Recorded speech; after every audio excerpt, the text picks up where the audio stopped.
पुराने भिलाई थाना क्षेत्र से गंभीर मामला सामने है। पद्मानगर इलाके में धर्मांतरण को लेकर स्थानीय लोगों ने आपत्ति जताई है।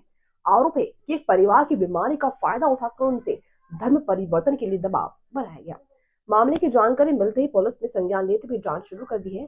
देखिए हमारी ये खास रिपोर्ट। ये मामला थाना पुराना भिलाई 3 क्षेत्र के पद्मानगर इलाके का है, जहां एक परिवार के सदस्य की लंबे समय से तबीयत खराब चल रही थी। परिजनों का आरोप है कि इसी स्थिति का फायदा उठाते हुए 2 युवतियां उनके घर पहुंची। परिजनों के अनुसार युवतियों ने खुद को ईसाई धर्म से जुड़ा बताया और बीमारी ठीक कराने के नाम पर ईसाई धर्म अपनाने और प्रार्थना कराने की बात कही है। आरोप है कि परिवार से कहा गया कि यदि वे ईसाई धर्म अपना लें तो उनकी सभी बीमारियां ठीक हो जाएंगी।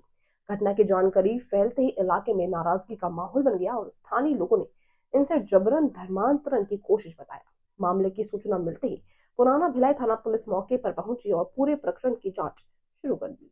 बजरंग दल के गौरक्षक प्रमुख अरुण जी है, आइए उनसे बात करते हैं। बताइए अरुण। हमारे जो युवा मोर्चा के राजेश यादव जी है, उनके द्वारा सूचना प्राप्त हुआ कि 2 महिलाएं पदम नगर में धर्मांतरण के लिए आई हुई हैं। रुक्मणी पांडे के यहाँ उन लोग गए थे, जिनकी आर्थिक स्थिति अभी ठीक नहीं है, तो उनको प्रतिलोभन दिया गया कि हम दवाई देंगे तो तुम्हारा पति ठीक हो जाएगा और पैसा देंगे तो ये हो जाएगा। ऐसा प्रतिलोभन देके उनको धर्मांतरण चेंज करने के लिए बोला गया था।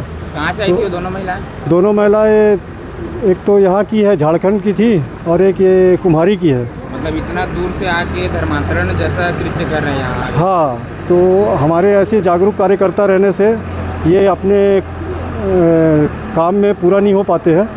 सूचना मिलते ही तुरंत थाना प्रभारी जी को खबर दिया गया और पुलिस प्रशासन के द्वारा वहां पहुंच के उनको दोनों महिलाएं को थाना लाया गया और उनके ऊपर FIR दर्ज कर गया। के कार्यकर्ता हैं, आइए उनसे बात करते हैं। क्या कुछ मामला था, उनको जानकारी कैसे मिली?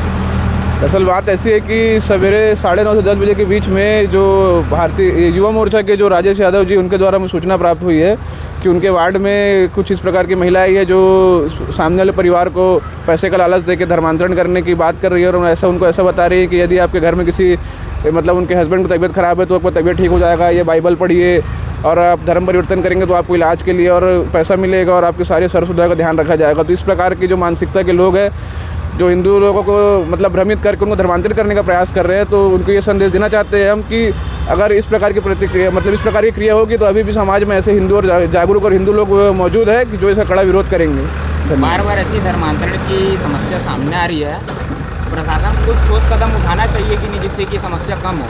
प्रशासन तो अपने स्तर पर कार्रवाई कर रही है। जैसे कि आज थाना प्रभारी जी को सूचना जैसे ही प्राप्त हुई है तत्काल उन्होंने आके तत्काल वहाँ पहुँच के और मौके से उनको उठाकर उनके ऊपर कार्रवाई कर रहे हैं और FIR लॉन्च कर रहे हैं। लेकिन शासन को भी कुछ ऐसा कड़ा कानून बनाना चाहिए कि जिसके तहत धर्मांतरण करने वाले जो लोग हैं उन पर कड़ी कार्रवाई हो। जैसे कि आज समाज में कुछ लोग मौजूद है, जैसे कि राजेश यादव जी जो पदम नगर के जो निवासी है, उनके द्वारा सूचना प्राप्त हुई ऐसे जागरूक लोग यदि सारे वार्ड में और हर जगह मौजूद रहेंगे तो ये धर्मांतरण की समस्या लगातार मतलब अपने आप ही समाप्त हो जाएगी।